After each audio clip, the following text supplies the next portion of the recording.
저는 지금으로부터 3년 전에 지금의 제 아내를 만나게 되었죠. 제게는 너무 과분할 정도로 예쁘고 어린 여자친구가 생겨서 행복할 따름이었죠. 그래서 그랬는지 연애를 하면서 사소한 문제들에 대해서 너무 쉽게 지나치기도 했던 것 같습니다. 여자들이 남자들보다는 정신연령이 더 높고 어른스럽다고 말들은 하지만 확실히 9살이 어린 여자친구는 어리다는 느낌이 종종 들었었죠. 사회 경험이 없어서 그런 건지 돈에 대한 개념도 없는지 제 신용카드를 줬는데 적게는 최소 200만 원에서 많이 쓸 때는 1000만 원 가까이 쓴 적도 있었습니다. 나름대로 여유가 있었기에 심각한 문제까지는 아니라고 착각을 했었죠. 그래서 그렇게 많이 썼을 때는 은근슬쩍 잘못된 걸 지적해줬더니 알겠다고 하더라고요. 하지만 괜찮아졌나 싶더니 자연스럽게 또다시 사용 금액이 올라가더군요. 그렇다고 카드를 도로 뺐을 수도 없었고 여자친구와 헤어질 수도 없었습니다. 제가 너무 사랑했었기에 대부분의 모든 것들이 용서가 되더라고요. 그리고 결혼하고 나서 아이도 낳고 하면 경제적으로 더 조심하는 여자가 되겠지라고 생각했었죠. 또 문제가 됐던 건 밤낮 가릴 거 없이 하루 종일 올려대는 카톡 메시지였죠. 여자친구가 대학교를 다니고 있었을 때인데 어떻게 연락처를 알고 연락이 오는 건지 별의 별 남자들이 다 찝쩍대더라고요. 물론 여자친구가 인기가 많은 건 남자친구로서 으슥할 수 있는 건 맞았지만 이것도 한두 번이지 연애하는 동안 매일같이 겪으니 스트레스가 너무 많이 쌓이더군요. 그렇다고 여자친구가 답장을 하지 않고 무시하는데 뭐라고 할 수도 없는 노릇이었죠. 하지만 나중에 다시 언급되겠지만 결혼을 하고 나서 이 문제로 인해서 결국에는 큰 문제가 생겨버리고 말았습니다. 아내와 저는 사소한 문제들을 뒤로하고 1년 동안의 연애를 하고서 여자친구에게 프러포즈를 했습니다. 예상대로 여자친구도 저와의 결혼을 받아주었고 양가 어른들을 만나 뵙고 인사를 하려고 상견례를 잡았죠. 그리고 그날 처음으로 마주한 장모님의 모습에 기겁을 할 수밖에 없었습니다. 솔직히 충격 그 자체였었죠. 어느 누가 장모님을 그렇게 생각할까 싶었는데 저희 부모님도 저와 마찬가지로 놀라신 듯한 표정으로 쳐다보고 계시더라고요. 당황스러운 상황을 뒤로하고 식사를 하면서 이야기를 들어보니 장모님이 어린 나이에 철이 없으실 때 제 여자친구를 낳게 되셨고 저와의 나이 차이가 겨우 11살 밖에 나지 않더군요.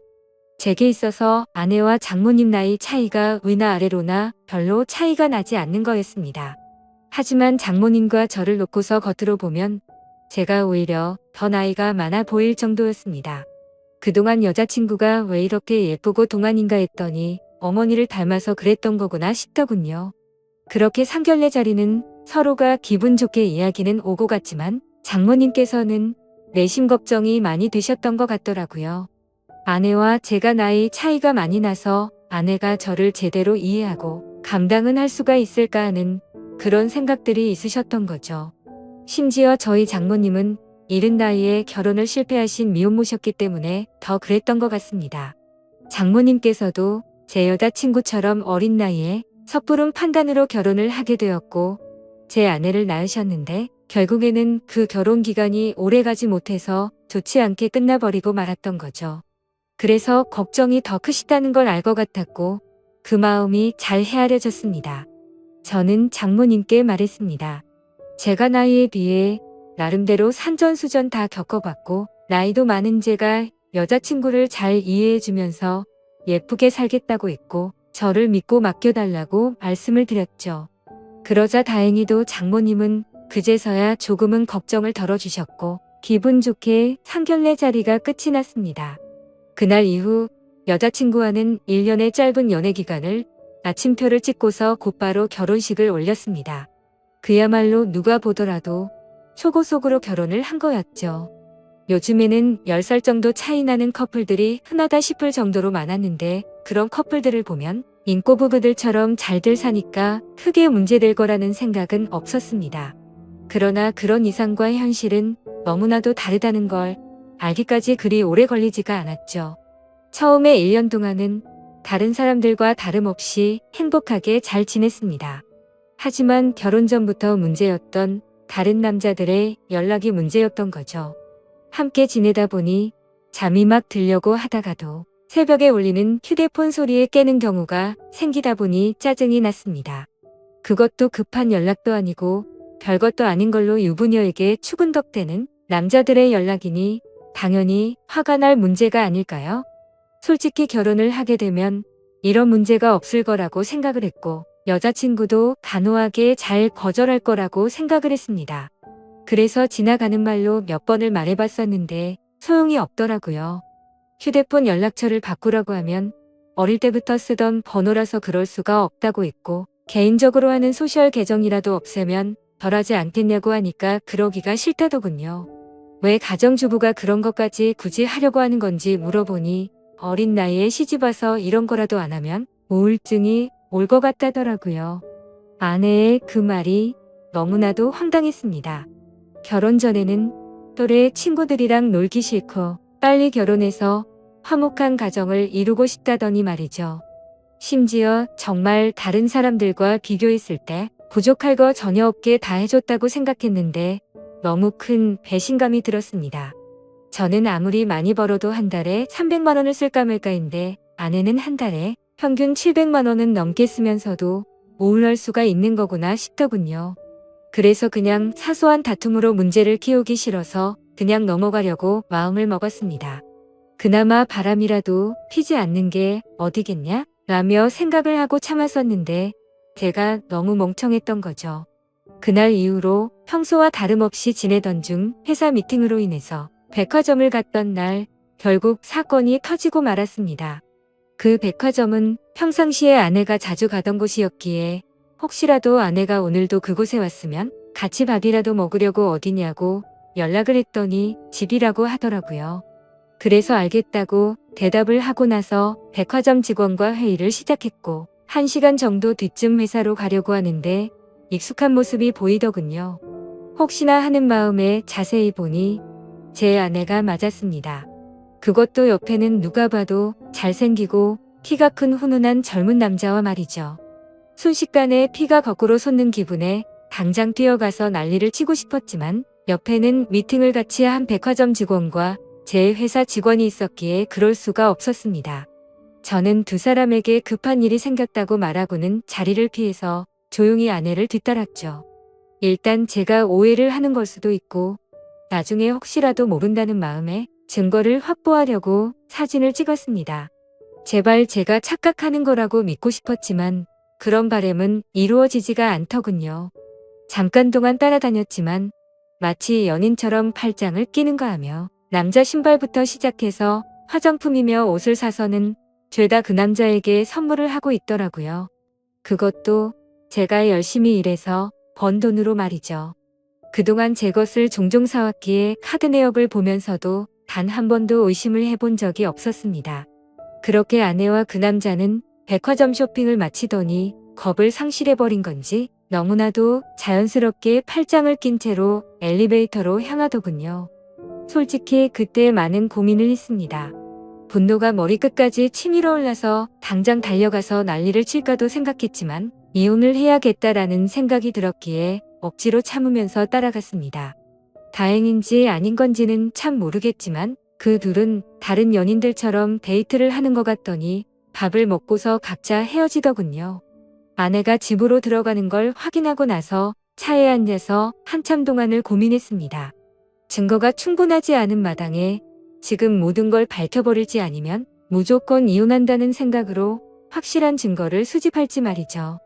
그런데 그런 증거를 수집하는 걸 상상만 해도 정신이 나갈 것 같더라고요. 결국 도저히 이대로는 참을 수가 없어서 곧바로 집으로 들어가서 아내를 불렀습니다. 무표정으로 차분한 목소리로 부르는 게 이상하다는 걸 눈치챘는지 아내는 제 눈치를 살피더군요. 그래서 저는 지금부터 내가 하는 이야기에 거짓말을 조금이라도 한다면 우리 사이는 끝이라고 못을 박았습니다. 그리고 나서 아침에 찍었던 사진들을 보여주면서 이 남자 누구냐고 물어봤죠. 그러자 아내는 정말 미안하답니다.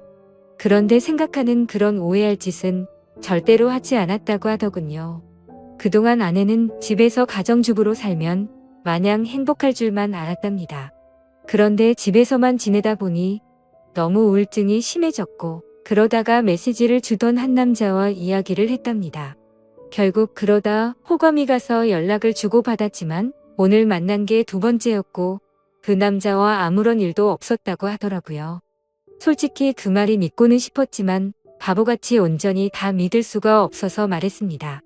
너는 겨우 두 번 만난 사람한테 저런 명품들은 선물하냐고 물어봤죠.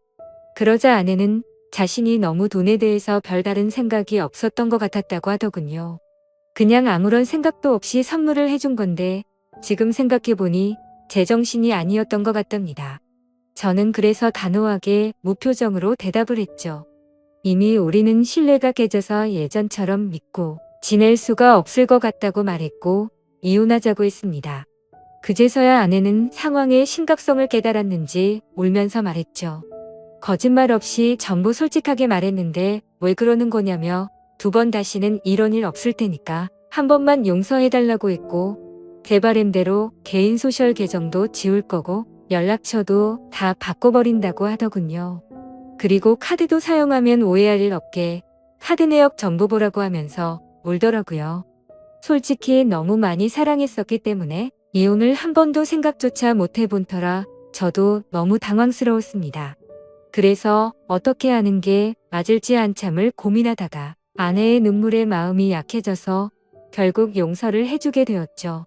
그래도 그날부터는 많은 부분들이 달라지기 시작했습니다. 아내는 약속했듯이 번호도 바꾸고 소셜 계정도 지워버렸고 지나친 카드 사용도 줄어들었죠. 그리고 우울한 마음을 없애고 요리를 배울 거라며 장모님 댁을 자주 왕래하더라고요. 하지만 그런 모습에도 불구하고 제 깊숙이 자리 잡은 의심은 절대로 사라지지가 않았습니다. 아내의 말대로 장모님 댁을 가는 게 맞는지 몰래 따라가 본 것도 수차례였으니 말이죠. 아무튼 그렇게 겉으로는 아무렇지 않은 척 생활을 하던 중 아내는 임신을 하게 되었습니다. 그 소식을 듣고부터는 아내에 대한 의심도 많이 줄어들었던 것 같고 예전처럼 아낌없이 잘 대해줬죠. 그리고 날이 갈수록 평소에도 장모님을 잘 따르던 아내는 신체적인 변화들이 생겨나자 그 이전보다도 더욱 많이 장모님을 찾았고 아내가 장모님 댁을 가는 횟수보다도 장모님께서 저희 집으로 찾아오시는 경우가 더 잦아지셨습니다. 저희 집과 장모님 댁은 대중교통을 이용하게 되면 비교적으로 가까운 거리여서 장모님은 이른 아침에 저희 집으로 찾아오셔서 제 저녁까지 챙겨주셨습니다. 뭔가 기분이 참 묘하더라고요. 무슨 미모의 여배우가 와서 밥을 차려주는 기분인데 장모님은 음식 솜씨도 너무 훌륭하셨죠. 저는 그렇게까지 해주시는 장모님을 보면서 늘 감사했습니다. 그렇게 하루하루를 지내다 보니 아내가 임신 8개월이 넘었을 때부터 우리 부부는 갑자기 싸움이 잦아졌습니다. 제가 아내를 예전처럼 잘 대해줘서 그런 건지 아내의 본성이 다시 나오는 건가 싶은 그런 기분이었죠. 아무튼 저희 회사는 IT 업종이라 일의 특성상 야근이 많은 환경이었기에 늦게 들어가는 날이 많았습니다. 그럴 때면 아내는 제게 온갖 짜증을 내면서 화를 내더라고요. 어떻게 임신한 자신을 두고 매번 이렇게 늦게 들어오냐고 말이죠. 심지어 혹시 자신을 이렇게 만들어 놓고 다른 데 가서 딴 여자랑 놀아나는 거 아니냐고 하더라고요. 아내는 그새 본인이 했던 일을 까맣게 잊어버린 건가 싶더군요. 적반하장도 유분수지 누가 누굴 의심해야 하는 건지 참 황당하고 어이가 없었습니다. 솔직히 그때까지만 해도 정말 하늘의 맹세코 절대로 한눈을 판 적이 없었거든요. 그리고 사장이라는 자리에 있기 때문에 가끔은 사기 진작을 위해서라도 직원들과 회식을 해야 하는데도 불구하고 사회생활을 안 해본 티를 내는 건지 아내는 그런 상황들을 절대로 이해해주지 않더라고요. 그냥 회사 일부터 시작해서 집안일까지 일부러 시비를 거는 거 아닌가 하는 생각까지 들었습니다. 아이를 갖기 전까지만 해도 제가 사장이니까 직원들에게 이렇게 해줘야 한다, 저렇게 해줘야 한다라며 제게 많이 내조를 해줬었던 아내인데 갑자기 이렇게 달라지고 이제는 직원들 챙길 시간이 어디 있냐며 되려 성질부터 내는 겁니다. 그런 모습들로 인해 저도 마음이 많이 지쳤고 제 나름대로 힘들어서 술로 스트레스를 풀어가면서 지내왔습니다. 그리고 그렇게 힘들어하는 모습들을 장모님이 가장 가까이에서 지켜보고 계셨었죠. 그러던 어느 날 제가 퇴근하고 집으로 돌아오자 장모님께서는 피곤하지 않으면 집까지 데려다 줄 수 없겠냐고 하시면서 조심스레 말씀을 건네시는 겁니다. 동시에 제 아내에게 박서방을 데리고 가서 집에 무거운 물건들 위치를 좀 바꾼다며 저녁 먹이고서 집으로 돌려보내겠다고 하시더군요. 아내는 알겠다면서 집에 올 때 아이스크림을 사오라고 해서 저는 아내에게 알겠다고 대답을 하고서 집 밖으로 나섰습니다. 그렇게 장모님 댁으로 가는 도중에 이런저런 다양한 이야기들을 많이 했습니다. 장모님께서는 제가 많이 힘들 것 같다면서 저를 위로해 주셨고 지금은 힘들더라도 나중에는 상황이 나아질 거라고 말을 해주시더라고요. 저는 저를 위로해 주시는 장모님에게 고마운 마음이 들었고 평상시에도 장모님께서 미혼모였다는 사실을 알게 된 후부터 아내를 곱고 바르게 잘 키우셨다는 생각에 존경스러웠습니다. 그래서 아무 생각 없이 그런 모습이 존경스럽다고 말씀을 드렸는데 당황스럽게도 장모님께서는 갑자기 왈칵 눈물을 흘리시더라고요. 그러시면서 왜 미혼모가 되었는지에 대한 이야기들을 해주시고 왜 혼자서 딸을 키워왔는지 그런 많은 이야기들을 해주시더라고요. 저는 그런 장모님을 보면서 어린 나이 때부터 마음고생이 심하셨겠구나 생각도 들었고 장모님이 이제는 제게 마음을 많이 열어주셨구나 라는 생각을 하였습니다. 그리고 그런 이야기를 듣고 있자니 저도 덩달아 마음이 아팠고 아직도 여자같이 여린 장모님을 보면서 묘한 감정이 생겨나더라고요. 그렇게 그날은 장모님 댁으로 가서 식탁과 TV 선반대를 옮겨드렸고 비빔국수를 얻어먹고서 집으로 돌아왔습니다. 하지만 그날 이후로 장모님과 저와의 사이에서 문제가 생겨났습니다. 점심에 매일 밖에서 음식을 사서 챙겨 먹는 걸 말씀드렸는데 그런 저를 안쓰럽게 생각해 주셨는지 장모님은 매일같이 도시락을 직접 싸서 제게 가져다 주셨습니다. 장모님은 따라해보려고 집에 가는 길에 들려서 주는 거라고 말씀하셨지만 제가 운영하는 회사는 저희 집과는 버스로 3정거장 더 멀리 떨어져 있었습니다. 그래서 처음에는 장모님의 수고스러움에 부담스러운 마음도 있었지만 어느 순간부터는 장모님과 점점 더 가까워졌고 그런 일상들이 당연하게 여겨지더군요. 그러다 보니 오늘은 무슨 반찬을 갖다 주실까라는 생각도 하고 저도 모르게 장모님을 기다리고 있더라고요. 그리고 그런 나날들을 보내다 보니 경비실에 계신 분들과 청소하는 분들이 사모님이 이렇게 정성스럽게 도시락을 매일 갖다 주시냐며 사모님이 연예인처럼 미인이시다라고 하시더군요. 아마도 주변 분들이 볼 때는 당연히 부부 사이라고 봤을 것 같습니다. 장모님의 외모는 너무 동안에다가 저와 나이 차이도 많지 않았고 미모도 연예인처럼 훌륭하셨으니깐요. 심지어 어떤 장모님이 이렇게 매일같이 도시락을 싸서 직접 갖다 줄 거라고 상상이나 할까요? 저는 아내와 연애할 때부터 결혼해서까지 이렇게 따뜻한 배려를 받는 건 처음이었고 정말 아내와 장모님의 행동이 비교가 되면서 뭔가 모를 마음이 들더라고요. 아무튼 그렇게 시간은 흘러갔고 저와 아내 사이에서 아이가 태어났습니다. 하지만 믿음이 깨지지 않을 거라고 수천 번을 생각했지만 그때부터 또다시 의심이 커져갔죠.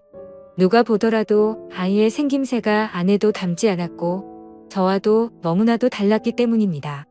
물론 조금 더 커봐야 알 수 있다고는 하지만 의심보다는 확실한 게 좋다고 생각을 했고 저는 조용히 유전자 검사를 의뢰하게 되었죠. 그렇게 아내는 아무것도 모른 채 아이를 낳고 산후조리원에 있었고 그동안 저는 혼자서 집에 있어야 했습니다. 아내의 몸이 약한 편이라 남들보다 더 길게 해서 3주 동안 그곳에서 지내기로 했고 그러면 그 오랫동안 제가 밥도 제대로 못 챙겨 먹겠고 살림도 제대로 안 되겠다며 장모님과 아내가 말하더군요. 그렇게 여차저차 아내가 퇴원하고 집으로 돌아올 때까지 당분간은 장모님께서 저희 집에서 생활을 하시기로 했습니다.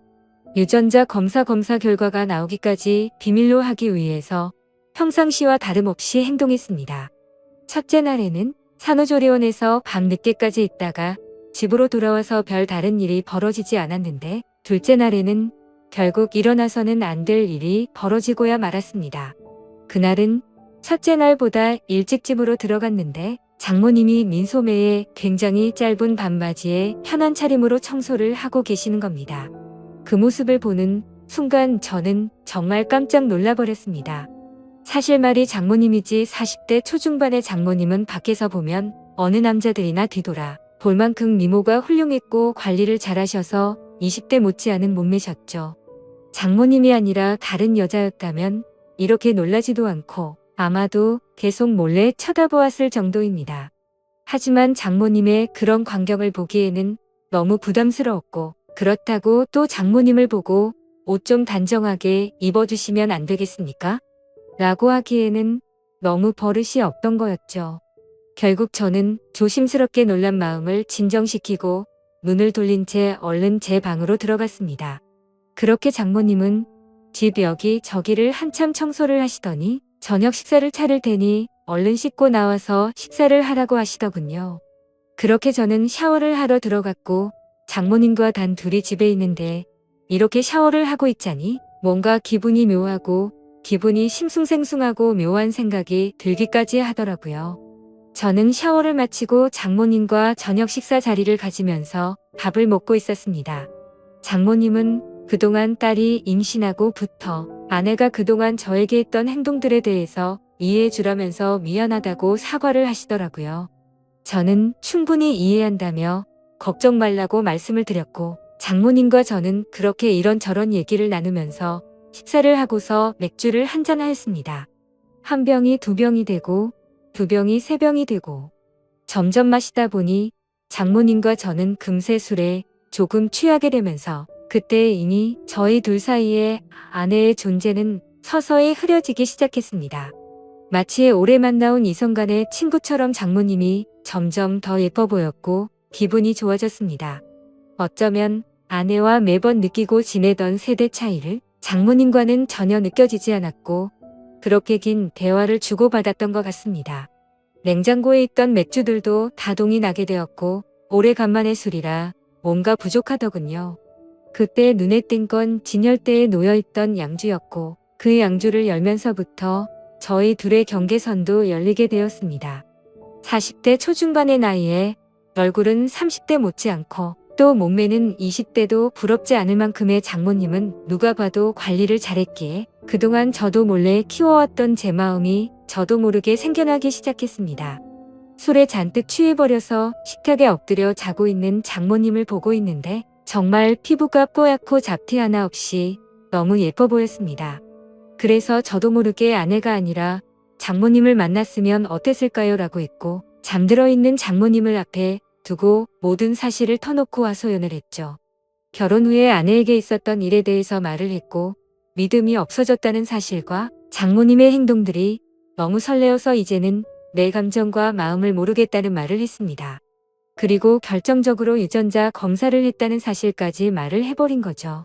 그 말을 꺼내고 나서는 아차 싶어서 봤지만 아무런 미동조차 없는 장모님을 보면서 안심을 했고 더 이상 실수를 해서는 안 되겠다 싶어서 방으로 들어가서 잠을 잤습니다. 그리고 다음날 일어나서는 사위로서 해서는 안 되는 말과 유전자 검사를 했다고 말한 기억이 들면서 깜짝 놀랐습니다. 혹시나 하는 마음에 얼른 거실로 나가보니 장모님은 전날에 술을 너무 마셔서 기억이 없다면서 정리가 안 된 술자리를 정리하고 계시더군요. 저는 속으로 한숨을 내쉬며 한편으로는 다행이라고 안심하면서 어색하지 않은 티를 내려고 TV를 봤습니다. 그날은 아내 출산으로 인해 회사를 쉬고 있어서 집에 있었는데 점심때가 다 되어서 장모님은 아내에게 다녀온다며 집 밖으로 나가셨습니다. 그래서 저는 조금은 편안해진 마음으로 조금 더 쉬고 있었습니다. 그날은 어제 있었던 일로 인해 아내에게 죄책감이 몸 둘바를 몰라서 차마 얼굴을 보러 갈 수가 없겠더군요. 그렇게 저는 반성을 하면서 집에서 있었고 시간은 자정이 다 되어갔습니다.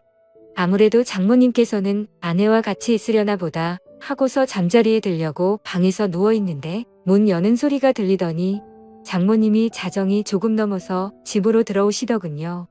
어딜 가서 술을 드신 건지 취하셔서 술 냄새가 진동을 하더라고요. 저는 술에 취한 장모님께 인사를 드렸고 장모님은 스스로 방으로 들어가서 누우셨습니다. 그렇게 잠에 드시는 걸 확인하고 저도 제 방으로 들어와 잠을 자려고 돌아서는데 갑자기 장모님이 저에게 어제 자신에게 했던 말에 대해서 할 말이 없냐고 하시더군요. 내가 어제 잠든 지 알았냐며 어떻게 내게 그런 말을 할 수가 있냐고 하더라고요. 저는 정말 깜짝 놀랐고 혹시라도 아내에게까지 이 얘기를 하신 건 아닐까 너무나도 놀랬습니다. 곧장 저는 장모님에게 다가가서 무릎을 꿇고 빌었습니다. 그리고 솔직하게 말했습니다. 그동안 아내에게 받아온 내조와 다르게 장모님이 해주시던 배려가 너무 좋았다고 했죠. 그리고 사람 감정이라는 게 제 마음대로 되는 것도 아니고 그저 술에 취해서 헛소리를 한 거라고 말했습니다. 더 이상 감정 키워나가는 일 없을 테니 걱정 말라고요.